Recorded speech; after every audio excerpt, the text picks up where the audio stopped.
अस्सलाम वालेकुम।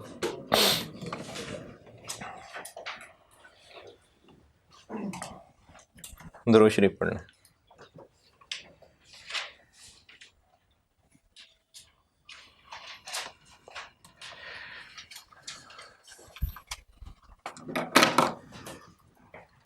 अच्छा जी, रेवेन्यू रीकैप से तो तंग ही आ गए यार आप लोग, है ना। रेवेन्यू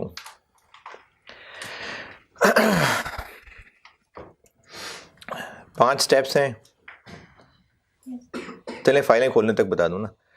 कॉन्ट्रैक्ट है, कॉन्ट्रैक्ट की 5 शर्तें हैं, पांचों पूरी हो गई तो कॉन्ट्रैक्ट एग्जिस्ट करता है। क्या क्या? दोनों पार्टीज ने कॉन्ट्रैक्ट एग्री कर लिया हो, राइट्स पता हो, पेमेंट टर्म्स एग्री हो गई हों, कमर्शियल सब्सटेंस हो और प्रोबेबल हो के पैसे मिल जाएंगे। उसके बाद स्टेप 2 है जिसमें ये पहचानना है कि हमने वादा क्या किया है। तो जो वादा किया है वो गुड और वो सर्विस है जो हमने बेचनी है। अगर एक ही वादा है तो बस वो एक ही परफॉर्मेंस ऑब्लिगेशन है। अगर एक से ज़्यादा हैं तो उन सब को अलग अलग कहेंगे। अगर 2 बातें हैं, एक उनकी अपनी बाय नेचर पहचान है यानी अलग अलग बेचा जाता है, और दूसरा अगर उनकी कॉन्ट्रैक्ट के अंदर भी पहचान बाकी रहे। कॉन्ट्रैक्ट के अंदर पहचान तब बाकी नहीं रह पाएगी अगर आपस में वो इतना रच बस जाएं कि वो एक कंबाइंड आउटपुट बन जाएं, तो पहचान बरकरार नहीं रहेगी। या फिर एक किसी दूसरे को बदल दे, या फिर आपस में हाईली इंटर रिलेटेड हो, तो फिर पहचान बरकरार नहीं रहती। अदरवाइज ये अलग अलग सेपरेट परफॉर्मेंस ऑब्लिगेशंस हैं। फिर इनकी ट्रांजैक्शन प्राइस है। ट्रांजैक्शन प्राइस वो अमाउंट है जो तय हुई है प्लस माइनस कुछ एडजस्टमेंट्स हैं, जिनमें एक एडजस्टमेंट अनसर्टेनिटी को हैंडल करने के लिए है, वो है वेरिएबल कंसिडरेशन। उसमें हम या तो अनसर्टन अमाउंट को हाईली प्रोबेबल वाली फिगर लेते हैं या समेशन पी एक्स लेते हैं। फिर एक एडजस्टमेंट होती है डिस्काउंटिंग की, और या तो पैसे पहले आ गए होते हैं तो हमने लोन लिया है, पैसे बाद में आए हैं तो हमने लोन दिया है। डिस्काउंट रेट जो ट्रांजैक्शन में होना चाहिए था इंटरेस्ट वो है, नहीं तो मार्केट रेट भी चल जाएगा, नहीं तो उनका आपस का जो इम्प्लिसिट रेट बनता है वो भी चल जाएगा। बाय डिफ़ॉल्ट सवाल में अगर 1 साल से ज़्यादा का क्रेडिट पीरियड आ गया, 1 साल से ज़्यादा, तो उसमें लोन इन्वॉल्व है। हमने पैसे पहले ले लिए तो लोन है, लायबिलिटी है और इंटरेस्ट एक्सपेंस बनेगा, और कंपाउंडेड अमाउंट रेवेन्यू है। अगर पैसे हमने डिले कर दिए तो फिर हमने लोन दिया है, एसेट है, इंटरेस्ट इनकम बनेगी और डिस्काउंटेड अमाउंट रेवेन्यू होगा। फिर इसके बाद कंसिडरेशन थी, नॉन कैश कंसिडरेशन। फिर एक था कंसिडरेशन जो कस्टमर को पे हो रही है, और चौथा स्टेप था इनको एलोकेट करना, और पांचवा स्टेप पढ़ना शुरू किया था। उस पांचवें स्टेप में अभी सिर्फ इतना बताया था कि कंट्रोल ट्रांसफ़र होता है, उसकी कुछ मिसालें हैं, और या तो पॉइंट इन टाइम ट्रांसफ़र होता है या over the period. At a point in time transfer होता है कि ओवर द पीरियड ट्रांसफ़र होता है। इसका फैसला करने के लिए अब आगे चलते हैं। इसका फैसला करने के लिए कुछ फैक्टर्स देखने होते हैं। उम्मीद कम है कि आपको इस पे उलझाया हो, काफ़ी कम उम्मीद है मुझे, ये बताया ही होता है, लेकिन फिर भी इसको हम कॉन्सेप्चुअली समझ लेते हैं। ये कैसे पता चलेगा कि कंट्रोल ट्रांसफ़र हो रहा है at a point in time या ओवर टाइम? इसके लिए आप आइए लेक्चर नोट्स में पेज 5 पे ये लाइनें याद करिएगा, आप एमसीक्यूज में भी काम आ सकती हैं, और ये जो 3-3, 4-4 नंबर के साथ थ्योरी के पार्ट हो रहे हैं उनमें भी आ सकती हैं। 3.2 3 बुलेट पॉइंट लिखे हुए हैं, ये 3 आपने याद करने हैं। समझा देता हूं मैं, और ये जो डब्बे में कुछ इंपॉर्टेंट पॉइंट्स लिखे हुए हैं ये मैंने सीफैप से इस दफ़ा डाले हैं। लास्ट टाइम FAR 1 तक मैं नहीं पढ़ाता था ये, लेकिन अब मैंने इसमें मजीद डाल लिए एहतियातन। पेज 5 पे heading 3.1, at a point in time तब होगा अगर ओवर टाइम नहीं है तो। 3.2 कैसे पता चलेगा कि परफॉर्मेंस ऑब्लिगेशन सेटिस्फाई हो रही है ओवर टाइम? इसके लिए फॉलोइंग क्राइटेरिया में से कोई एक भी मीट हो गया, if any one of the following criteria is met, तो फिर ओवर टाइम है। पहला क्राइटेरिया, ये सर्विसेज के केस में ही होगा नॉर्मली, गुड्स के केस में भी हो सकता है। जैसे एक बिजनेस ने कस्टमर से एग्री किया कि हम आपको हर रोज 50 रोटियां सप्लाई किया करेंगे, और ऑफिस है वो अपने एम्प्लॉयज़ को लंच देता है, हम आपको हर रोज 50 रोटियां सप्लाई किया करेंगे, पूरे साल का कॉन्ट्रैक्ट हो गया। पूरे साल में 50 इंटू जितने भी दिन हैं, टोटल इतनी रोटियां प्रोवाइड करनी है, या लेट से बिरयानी के डब्बे या खाने के कोई भी बॉक्सेस वो सप्लाई करने का कॉन्ट्रैक्ट हो गया। अब इसमें पूरे साल में कितने बने में से 50 इंटू 360, जितने मर्जी कर लें यार, एक नंबर बता दें मुझे, 14,000। हमने पूरे साल में 14,000 मील्स ये उस क्लाइंट को देने हैं, हर रोज 50-50 करके। अब जो जो हर रोज उनको पहुंचता जा रहा है वो खाते जा रहे हैं, यानी जो जो हम डिलीवर करते हैं वो साथ साथ कंज्यूम करते जा रहे हैं। ये पहले बुलेट पॉइंट में लिखा हुआ है कि जो प्रोडक्ट या सर्विस देनी है कस्टमर को, अगर वो एक सीरीज की शक्ल में है और जैसे जैसे डिलीवर करते जाएंगे कस्टमर उनको कंज्यूम करता जाएगा, तो ये पहला बुलेट पॉइंट है। तो फिर सूरत में क्या होगा? Obligation satisfy over time. इसकी मिसाल में सर्विसेज जो मैंने ब्रैकेट में भी लिखी हुई है, क्लीनिंग सर्विसेज हैं, हर रोज आके सर्विस करके चले जाते हैं, तो बस ठीक है, हर रोज की सर्विस रेंडर होती जा रही है, तो इसका मतलब होगा कि ये ऑब्लिगेशन सेटिस्फाई हो रही है ओवर टाइम। पहला बुलेट पॉइंट ओके। दूसरा बुलेट पॉइंट, क्लाइंट को हमने एक बिल्डिंग बना के देनी है, प्लॉट उसी क्लाइंट का ही है। अब हमने सारी कंस्ट्रक्शन करके देनी है। हम प्लॉट उठा के ले आएंगे और बिल्डिंग बना के वापस जाके रख देंगे? नहीं, हम उसी की ज़मीन पे, उसी का एरिया है, रिस्ट्रिक्शंस, सिक्योरिटी सारी क्लाइंट की, हम जाया करेंगे सामान लेके, वहाँ कंस्ट्रक्शन करते रहेंगे, 8-10 महीने, साल, 2 साल, 3 साल में बिल्डिंग कंप्लीट कराएंगे। जब वो बिल्डिंग आधी अधूरी भी होगी तो वो किसकी होगी? वो कस्टमर ही की होगी। हम वो बिल्डिंग जितनी बनाई है उठा के वापस नहीं ला सकते, या वो ये भी नहीं कह सकता कि अब नहीं चाहिए उठा के वापस ले जाओ। वो उस पूरे पीरियड में कस्टमर ही का एसेट बन रहा है और वही उसको कंट्रोल कर रहा है। ये दूसरा बुलेट पॉइंट है कि अगर हम कोई एसेट बना के दे रहे हैं ओवर 2-3 साल, जो कस्टमर ही के पास रहेगा और हम बस जाके बना रहे हुआ करेंगे, तो ये दूसरे बुलेट पॉइंट में फॉल करेगा। तो इसकी मिसाल है कंस्ट्रक्शन हम बिल्डिंग की करके दें तो।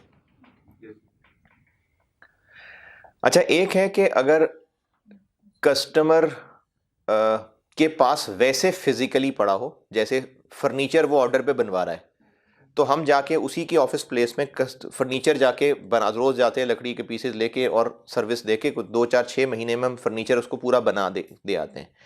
लेकिन अगर वो फर्नीचर उसको पसंद नहीं आया और या हमने सही नहीं बनाया, कहेगा ले जाओ उठा के वापस, तो फिर वो पड़ा वहीं पे हुआ है, लेकिन वो कस्टमर का नहीं है। कस्टमर कब एक्सेप्ट करेगा? जब कंप्लीट होके उसकी सेटिस्फेक्शन के मुताबिक उसको मिल जाएगा।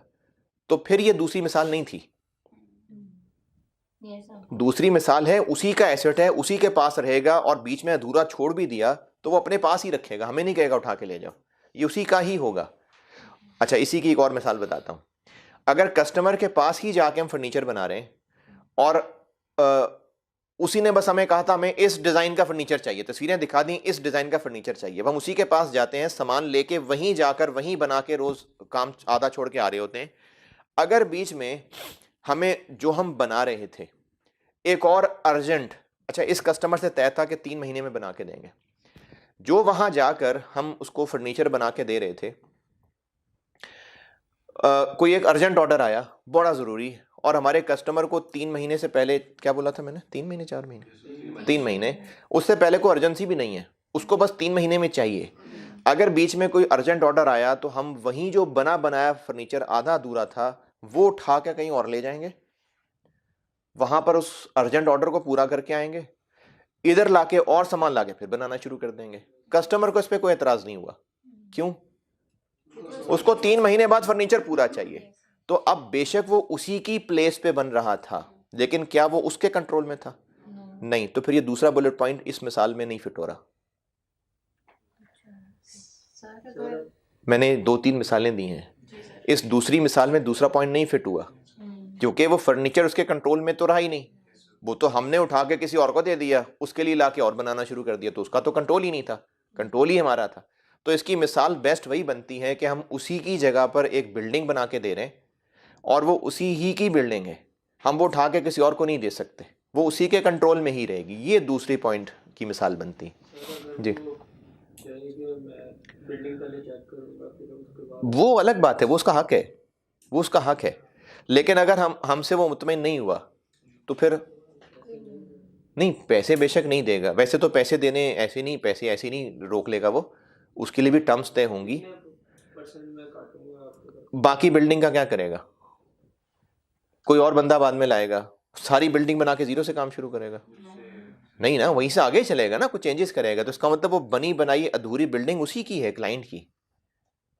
सर जी, अगर जैसे अब ये हाउसिंग सोसाइटीज का सिस्टम है, वहाँ पे वो लोग जो प्लॉट कंस्ट्रक्ट करते हैं और आप पहले उनको सिर्फ पेमेंट्स देते रहते हो साथ साथ साथ साथ, तो इसकी भी ना वो आगे इलस्ट्रेटिव एग्जांपल्स में आएगा जिक्र। अभी जो पढ़ने को कहूँगा ना उनमें है कि वो जो हाउसिंग स्कीम्स में हो रहा है वो क्या हो रहा है। ठीक है सर। दूसरा बुलेट पॉइंट जी,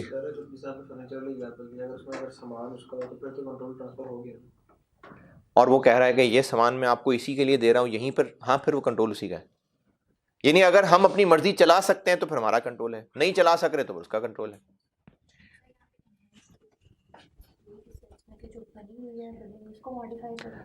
नहीं नहीं, वो कह रहा है कि जैसे जैसे बनता जा रहा है, बेहतर होता जा रहा है, वो कस्टमर का ही है।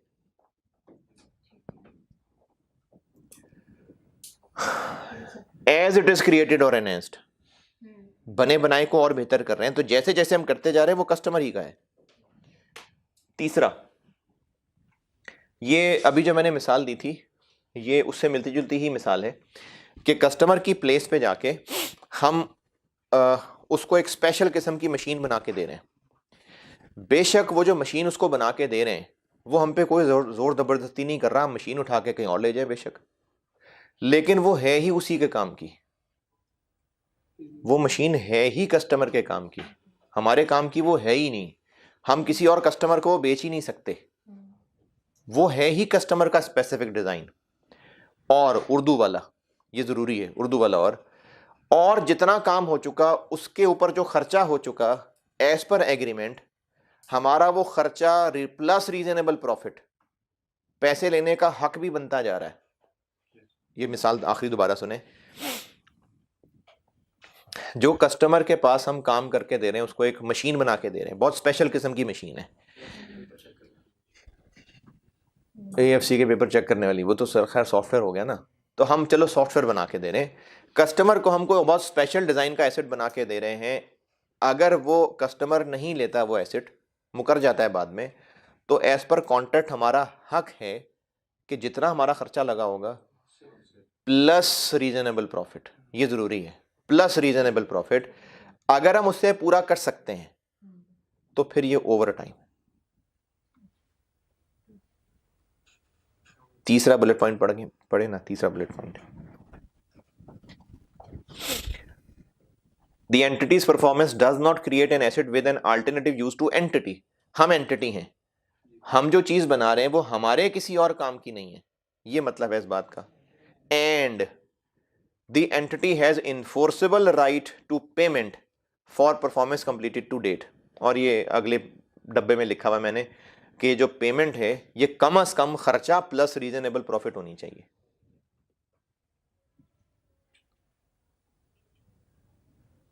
बुलेट पॉइंट 3, तीनों बुलेट पॉइंट्स दोबारा सुने।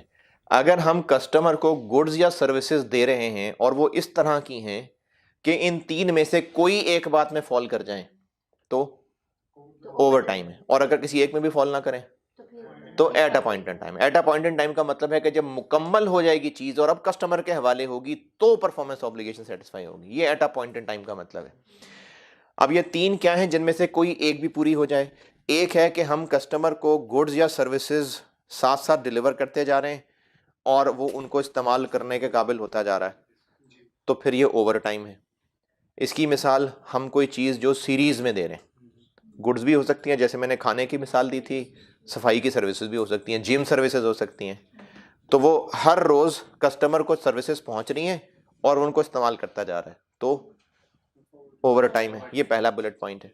दूसरा बुलेट पॉइंट ये है कि जो कस्टमर को एसेट बना के दिया जा रहा है वो उसी की जगह है और उसी के कंट्रोल में रहेगा। वो उसको कह सकता है बाद में कि आप जाएं यहाँ से, बाकी मैं खुद देख लूँगा। ये कस्टमर के कंट्रोल में ही चीज़ अगर बन रही है, इसकी मिसाल उसकी बिल्डिंग कंस्ट्रक्ट करके देना, ये भी ओवर टाइम है। और तीसरी मिसाल है कि हम कस्टमर के लिए कोई चीज़ बना रहे हैं जो हमारे किसी काम की नहीं है, किसी और कस्टमर को भी शायद नहीं बेच सकते, और अगर कॉन्ट्रैक्ट बीच में किसी वजह से टूटा, हमारी वजह से नहीं, हमारी नाअहली की वजह से नहीं कि हम काम ही फजूल कर रहे थे, वो नहीं, कि हम काम भी गंदा करें और उसके पैसे भी ले आए, ऐसे नहीं, कस्टमर ही अगर कहे कि बस छोड़ दें, जाएं यहाँ से, तो जितना हमने खर्चा किया होगा प्लस रीजनेबल प्रॉफिट, अगर हमारा ये लेने का हक है तो फिर भी ओवर टाइम। ये इन 3 बुलेट पॉइंट्स में लिखा हुआ है। ये 3 बुलेट पॉइंट्स आपने याद करने हैं।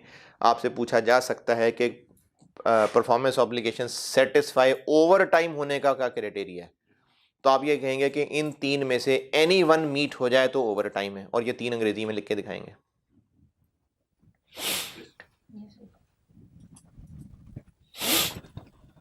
अब ये जो डब्बे में इंपॉर्टेंट पॉइंट्स हैं, इनमें से पहले 2 मैं समझा चुका,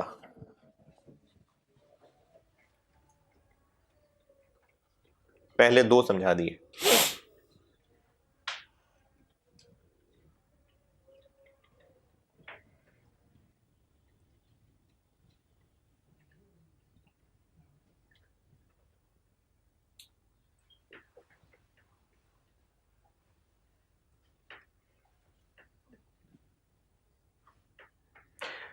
ये डब्बा पूरा बेसिकली ये तीसरे बुलेट पॉइंट को ही समझाने के लिए है।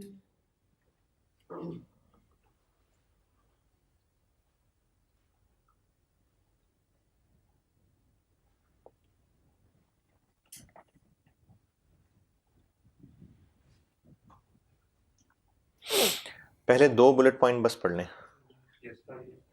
तीसरे बुलेट पॉइंट का मतलब है कि हक का मतलब ये नहीं है कि कॉन्ट्रैक्ट में लिखा हुआ है कि इस दिन हम इनवॉइस कर देंगे, वो जो अनकंडीशनल राइट का रिसीवेबल बना रहे थे, जरूरी नहीं है कि रिसीवेबल बनाने का हक बन चुका हो, बस वैसे ही कॉन्ट्रैक्ट में लिखा हुआ है कि जब भी अगर गड़बड़ की तो जितना खर्चा हुआ होगा कोर्ट में जाके उतना खर्चा प्लस प्रॉफिट हम पूरा कर लेंगे। ये जरूरी नहीं है कि कॉन्ट्रैक्ट में लिखा हो कि उस दिन इनवॉइस रेज करेंगे, ये लिखा होना जरूरी नहीं है कि उस दिन इनवॉइस रेज होगी। अभी तक इनवॉइस डेट हो सकता आई ही ना हो, फिर भी अगर हमारा हक है कि हम कोर्ट में जाएं, अगर कस्टमर मुकरता है तो जितना खर्चा हुआ, देखें काम शुरू हो गया बिल्डिंग बनाना जनवरी में, कॉन्ट्रैक्ट में लिखा हुआ था कि हम पहली इनवॉइस अप्रैल में रेज करेंगे, तो रिसीवेबल कब बनेगा? अप्रैल में। लेकिन अगर कॉन्ट्रैक्ट में लिखा हुआ है कि फरवरी में भी अगर कस्टमर ने कॉन्ट्रैक्ट तोड़ा और हम फरवरी में ही कोर्ट में जाके जितना खर्चा किया है प्लस प्रॉफिट कस्टमर से निकलवा सकते हैं, तो तीसरा पॉइंट पूरा हो रहा है। इसके लिए ऑफिशियल इनवॉइस डेट आई होना जरूरी नहीं है, ये तीसरे बुलेट पॉइंट का मतलब है। तो सर इनवॉइस डेट से पहले ही हम लोग चीजें बनाना शुरू करेंगे? हाँ, हम काम तो शुरू कर देंगे, जैसे वैसे कॉलेज में तो एडवांस ही फीस आती है, लेकिन हो सकता है ऐसा हो कि कॉलेज ने स्टूडेंट से कहा हो कि आप पहले 10 दिन क्लासेस फ्री पढ़ लें, 11वें दिन फीस जमा करानी होगी, तो क्लासेस तो शुरू हो चुकी होंगी।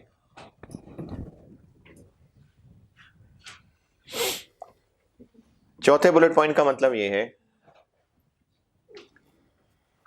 ये मैं इनफैक्ट चौथा बुलेट पॉइंट भी बता चुका।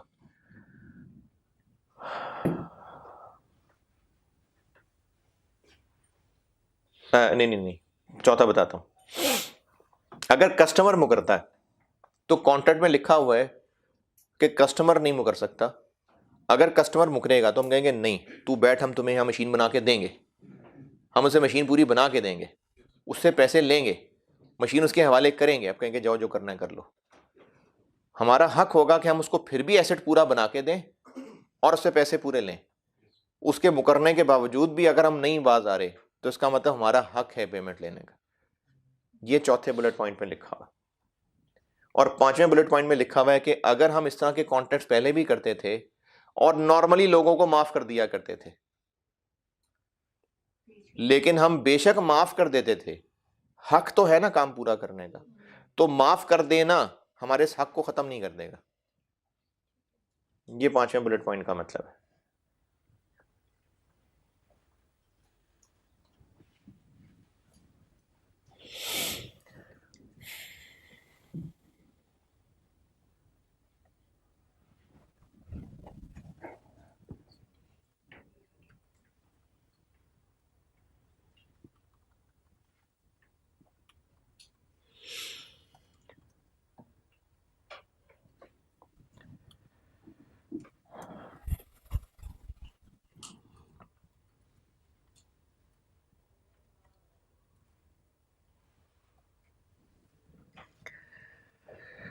अच्छा, एग्जाम्पल इलस्ट्रेटिव एग्जाम्पल्स में एग्जाम्पल 13 से लेके 17 तक ये हस्बे तौफीक हैं। और हस्बे तौफीक भी इस तरह के किसी को अगर टाइम मिले, बहुत शौक हो पढ़ने का तो पढ़े, वरना खैर है, बेशक इग्नोर करें। तो इसलिए इग्नोर ही करेंगे आप। लेकिन फिर भी अगर किसी को शौक हो पढ़ने को तो एग्जाम्पल 13 से 17 तक वो इसी चीज़ को एक्सप्लेन करने के लिए, जिसमें वो हाउसिंग सोसाइटीज़ का भी जिक्र आ गया, जो फ्लैट्स बना के देते हैं उनका भी जिक्र आ गया। तो अगर कोई शौक से पढ़ना चाहे तो बेशक पढ़ ले।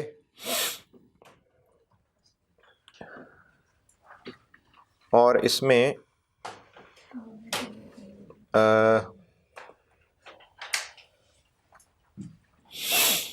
हाँ जी 13 से 17 तक ये लिटरली हस्बे तौफीक है। ये तो आई कैब ने भी रिक्वायर नहीं की हुई है पढ़ने के लिए। तो ये कॉन्सेप्ट के लिए है, अगर किसी के पास बहुत टाइम हो, होता है 1-2 पेपर ही हो किसी के, या वैसे पढ़ने का शौक हो, तो 13 से 17 हस्बे शौकीन लोगों के लिए बस। चलें अब आगे चलते हैं। अब आगे ओवर टाइम है तो करना क्या है। अगर परफॉर्मेंस ऑब्लिगेशन सेटिस्फाई हो रही है ओवर टाइम, तो फिर रेवेन्यू कब बनना चाहिए? Over time. जैसे एक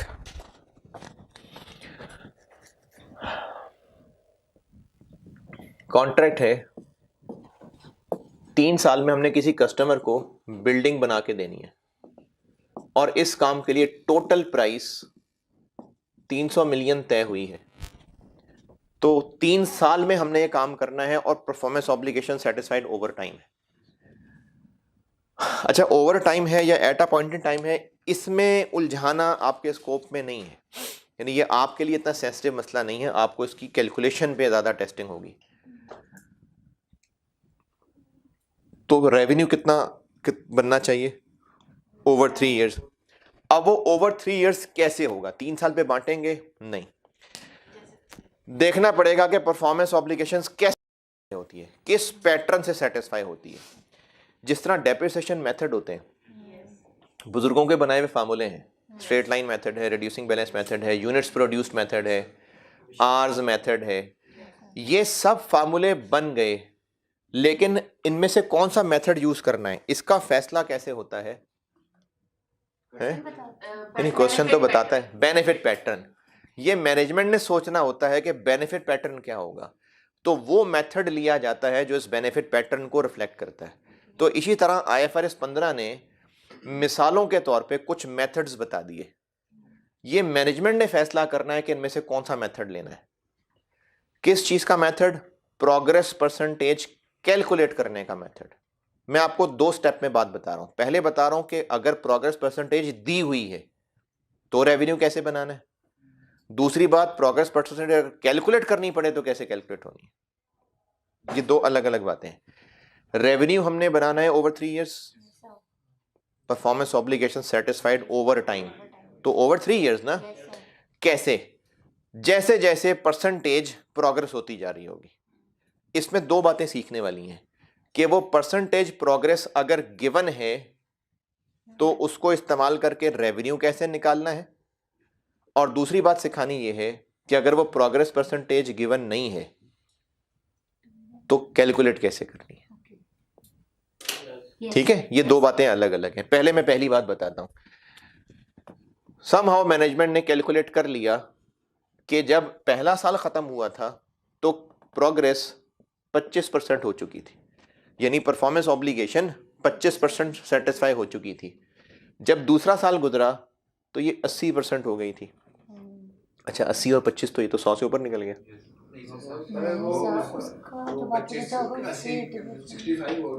ये जो प्रोग्रेस है ना, ये क्यूमुलेटिव है।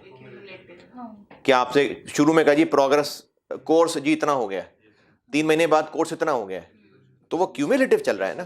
तो 80 में 25 शामिल है, तीसरे साल में 100 हो गया। तो अब फिर रेवेन्यू तीनों साल का कैसे कैलकुलेट होगा? ईयर 1 में कितना होगा? 300 का 25% कितना? 75। दूसरे साल में 165 सर।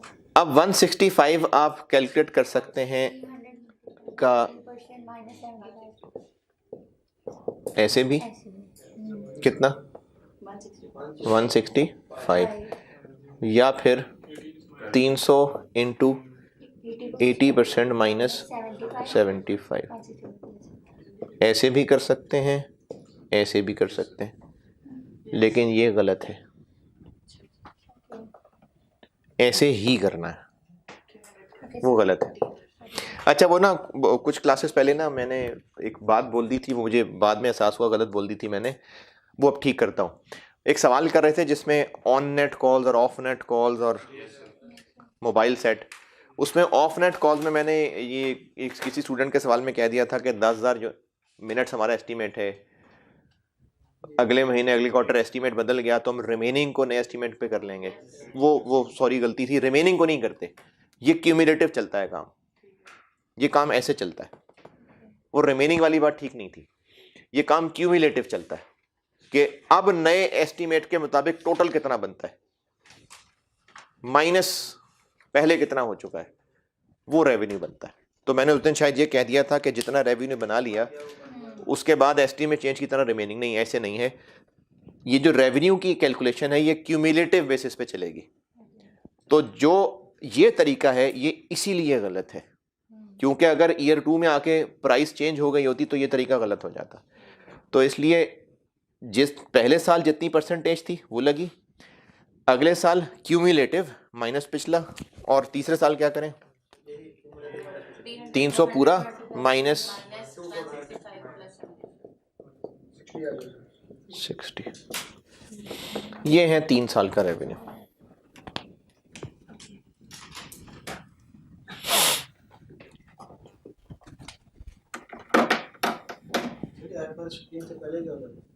IAS 18,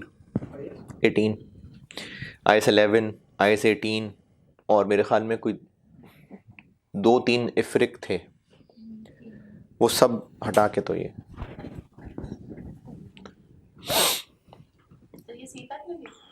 IFRS 15, हाँ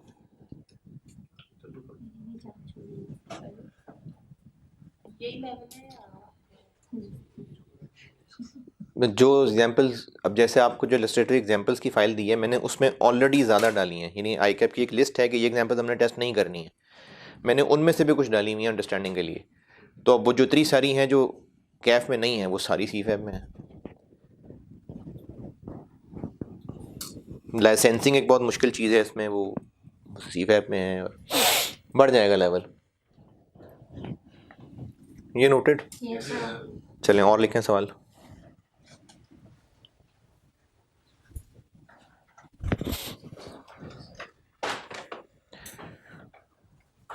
यार जवानी अपनी जगह, लेकिन अब ठंड लग रही है नहीं मैं इसको कह देता हूँ। अच्छा सवाल ये लिखें, initial estimate of contract price, initial estimate of contract price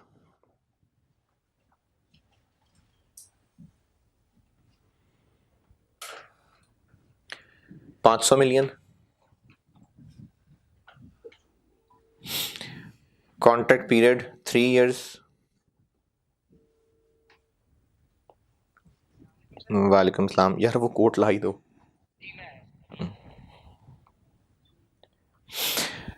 contract period क्या बताया 3 साल,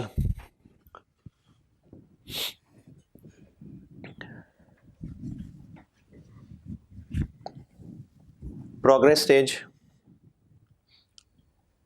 अब प्रोग्रेस स्टेज 3 बताऊंगा। ईयर 1 एंड पे 30%, ईयर 2 एंड पे 70% और ईयर 3 एंड पे 100%। Estimate of contract price was revised to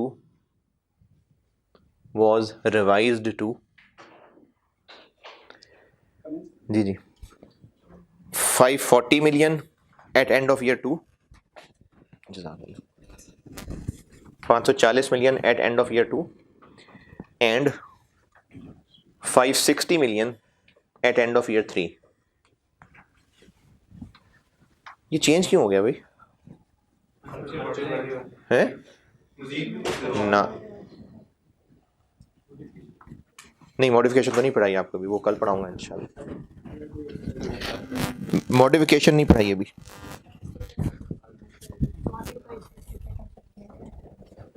आपके पढ़े हुए में से है जवाब इसका, वेरिएबल कंसिडरेशन। वेरिएबल कंसिडरेशन, शुरू में सोचा था बोनस इतना मिलेगा, कुछ अरसे बाद बोनस की एस्टीमेट चेंज हो गया, फिर और से बाद बोनस का एस्टीमेट और चेंज हो गया, तो इसलिए ये अमाउंट चेंज हो गई। रिक्वायर्ड है आपसे ईयर 1 का, 2 का, 3 का रेवेन्यू बता दें। रेवेन्यू कितना रिकग्नाइज होगा 1 में, 2 में और 3 में?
हाँ जी,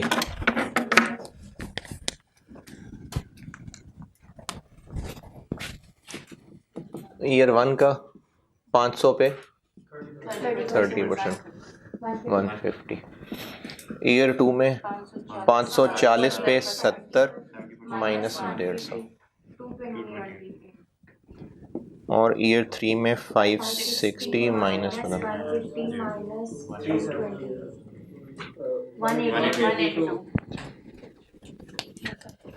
तो ये तरीका इसलिए गलत है कि एस्टीमेट रिवाइज हो के तो उसमें कवर नहीं हो पाएगा।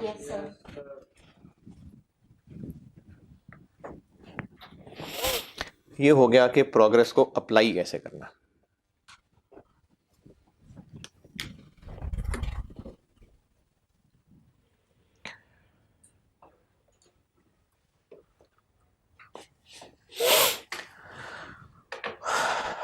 अब रही बात कि प्रोग्रेस निकालनी कैसे।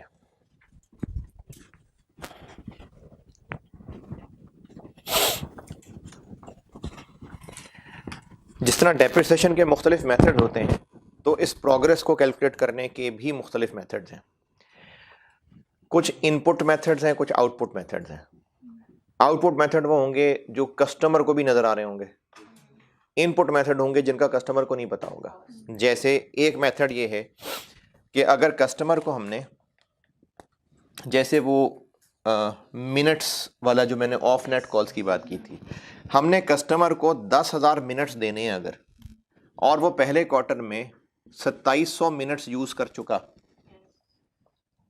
तो वो कितने % हम काम कर चुके? 27%। कैलकुलेटर तो कैसे किया कैलकुलेट ये? नहीं मतलब 27 नहीं, क्या जितने टोटल यूनिट्स देने थे कितने यूनिट्स दे चुके, जितने यूनिट्स दे चुके डिवाइडेड बाय जितने यूनिट्स टोटल देने थे। ये एक आउटपुट मेथड है कि कस्टमर को पता है कितने यूनिट्स हैं। अच्छा, इसी तरह से हमने क्लासेस का कोर्स अगर 120 आवर्स में पढ़ाना था और 90 आवर्स हो गए, तो कितने % प्रोग्रेस है? 90 डिवाइड बाय 120। वैसे कैलकुलेट ना करें, 90 डिवाइड, यानी जो टोटल करना है ये डिनोमिनेटर और ऊपर जो कर चुके हैं। तो प्रोग्रेस % कैलकुलेट करने का जो मर्जी मेथड हो, फार्मूला एक ही है।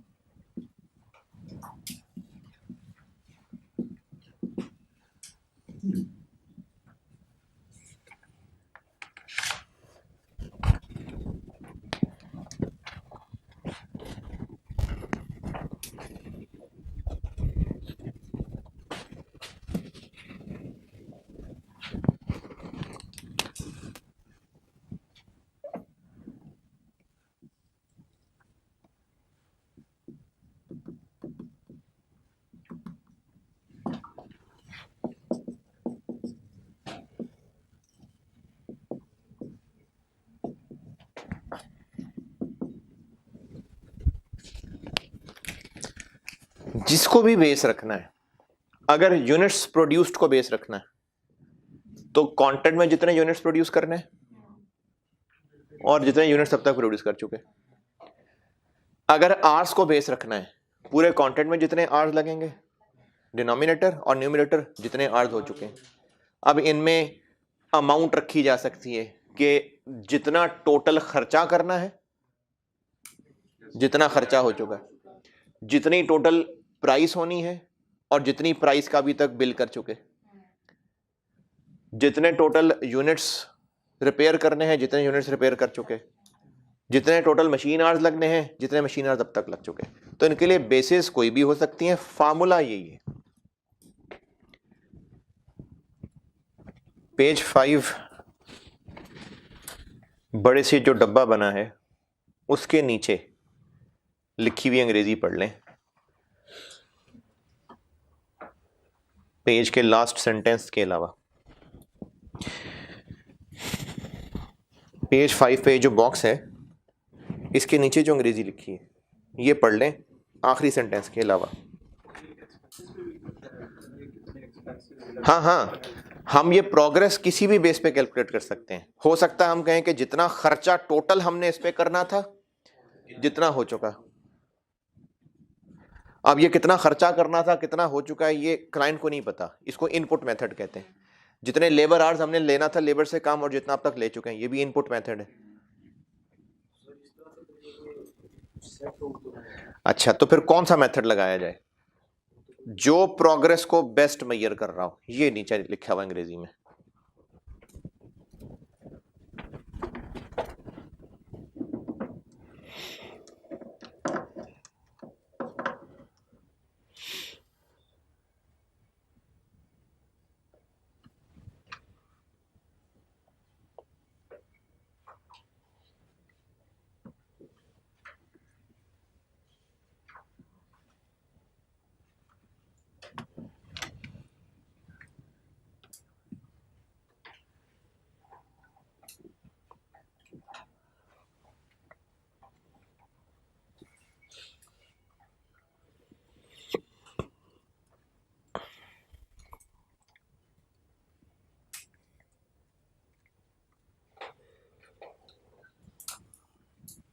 हाँ जी,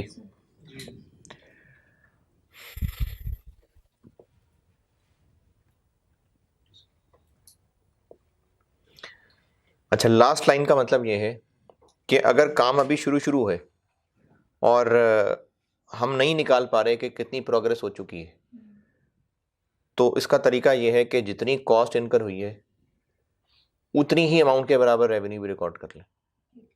जो कल वाला सवाल करते हुए अकाउंटेंट ने भी एक हरकत की थी कि गाड़ी जितनी कॉस्ट थी 35 लाख, उतनी ही रेवेन्यू की भी एंट्री कर ली थी। ये लास्ट लाइन का मतलब है। नहीं, कॉस्ट की अमाउंट की, क्योंकि अभी हमें पता ही नहीं प्रॉफिट कमाएंगे कि नहीं कमाएंगे।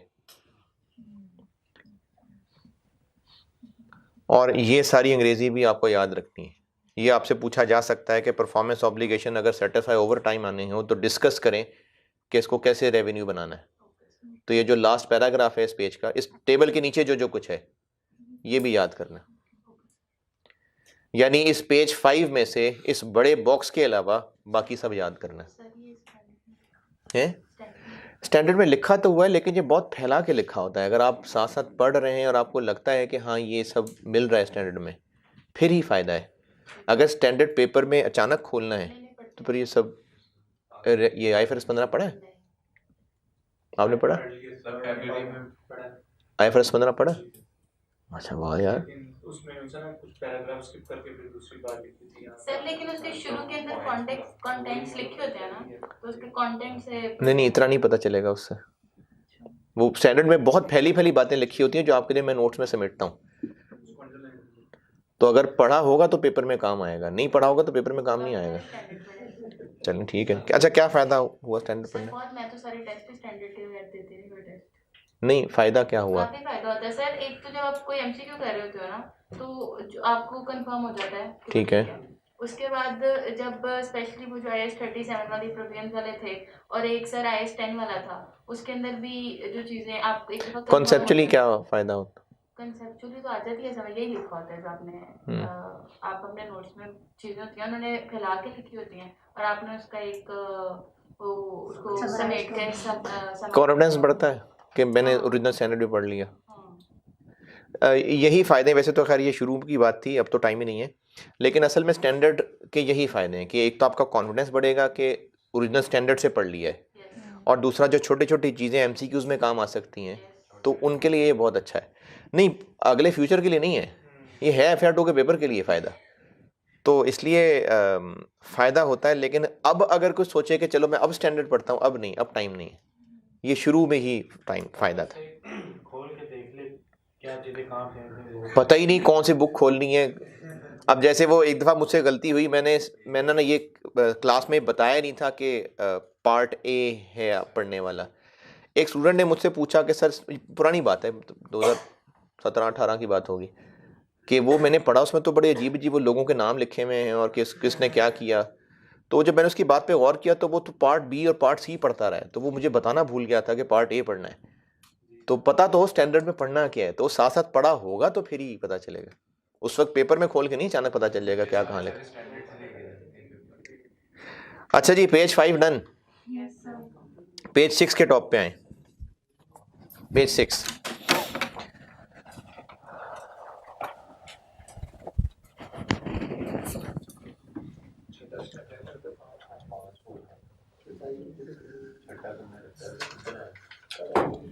Contract costs.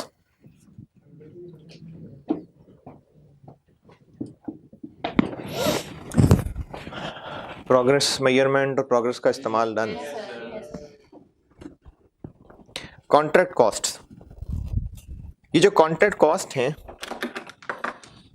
इनको मैं 2-3 हिस्सों में बांट रहा हूँ, फिर वहाँ से पढ़ाऊँगा।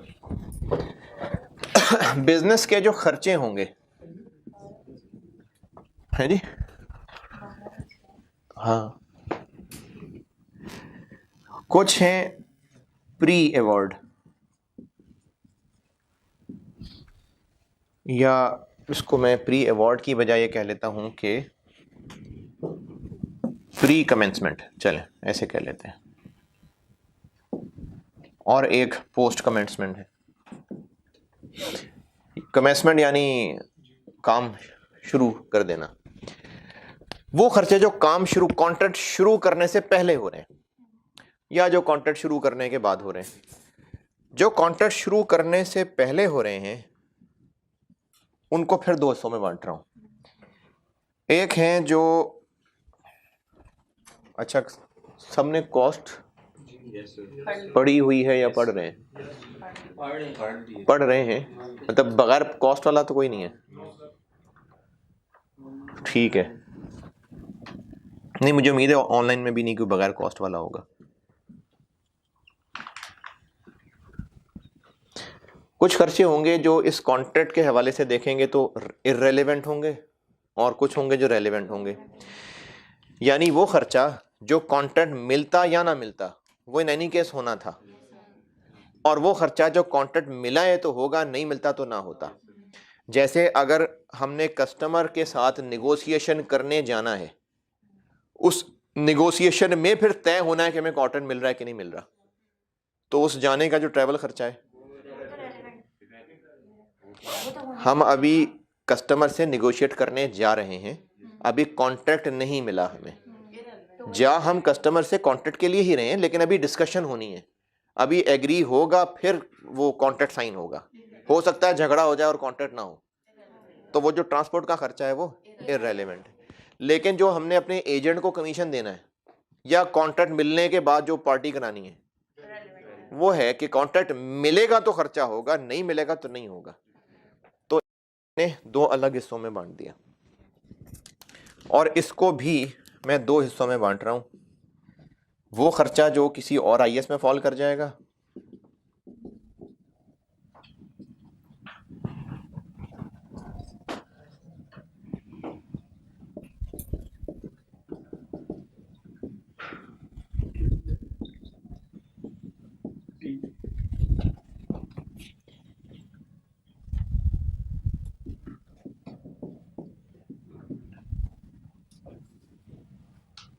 अच्छा, पोस्ट कमिटमेंट से मुराद ये है कि जो इसी काम को पूरा करने के लिए होगा, अब जो भी खर्चा कर रहे होंगे तो इसी कॉन्ट्रैक्ट के लिए हो रहा होगा,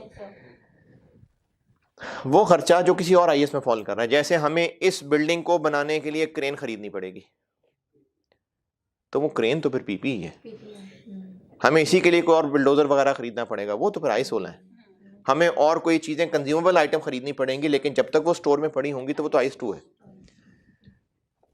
लेकिन अगर ऐसा नहीं है, जो कि इस कॉन्ट्रैक्ट में ही खर्चे और किसी और आईएस में भी नहीं जा रहे, जैसे जो इस बिल्डिंग पे सीमेंट लगेगा, मजदूरों की वेजेस होंगी, वो सारा इधर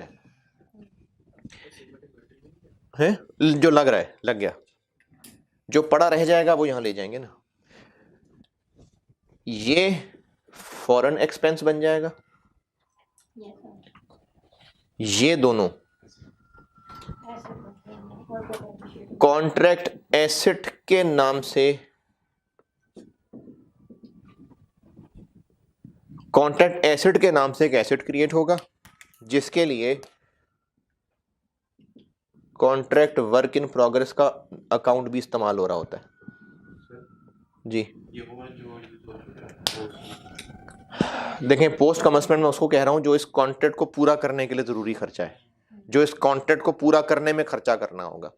उनमें से वो जो किसी और आईएस में चले जाएंगे, प्लांट खरीद लेंगे, और वो जो नहीं किसी और आईएस में नहीं जाएंगे, इसी के लिए हो रहा होगा, मटेरियल, लेबर वगैरह,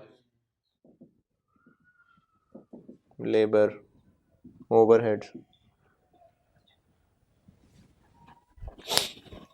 इंसान का बच्चा रो रहा है कि बिल्ली का बच्चा रो रहा है? इंसान का देखें, इंसान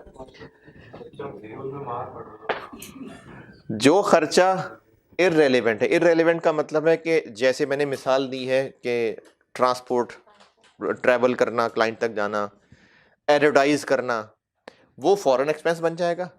जो इस कॉन्ट्रैक्ट के लिए है, चाहे वो एजेंट को कमीशन देना हो, चाहे वो मटेरियल, लेबर, ओवरहेड्स हो बिल्डिंग बनाने के लिए, ये सब मिला के कॉन्ट्रैक्ट एसेट के नाम से एक एसेट है, जिसके लिए कॉन्ट्रैक्ट वर्क इन प्रोग्रेस का अकाउंट भी इस्तेमाल होता है, और ये अलहदा पीपीई वगैरह है।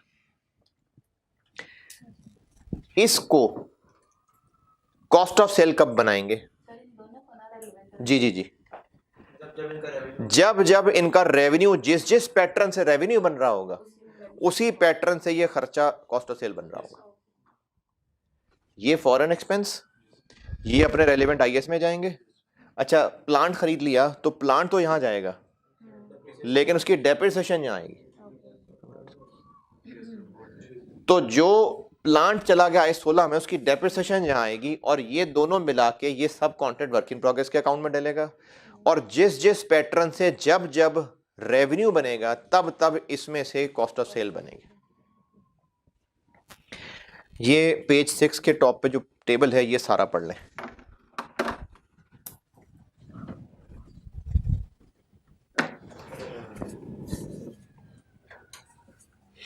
आईएस खत्म या क्लास खत्म? हाँ, क्लास खत्म। नहीं, एक तो इसका सवाल कराना और मॉडिफिकेशन करानी है, वो कल इंशाल्लाह। ये पेज 6 पे कॉन्ट्रैक्ट कॉस्ट्स वाली सारी हेडिंग बता दी मैंने आपको।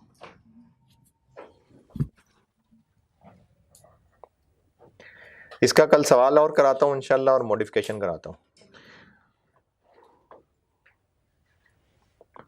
और कल, अच्छा आप तो 10:30 आ ही नहीं सकते। चलिए, आपने तो पढ़ा ही हुआ है। मैंने कोई क्लास नहीं, मैंने, चलें आप जिस टाइम आती है उस टाइम तो आए ना। मैं, क्योंकि मैं चाह रहा हूँ कि कल इसको पूरा ख़त्म कर लूँ, ये ना अगले वीक पे ना जाए, क्योंकि इसका सवाल कराना है और मॉडिफिकेशन। नहीं, आप क्लास में आ जाना जब भी आओ, लेकिन चलो कल सुबह क्लास में बताते हैं। ठीक है जी, अल्लाह हाफ़िज़।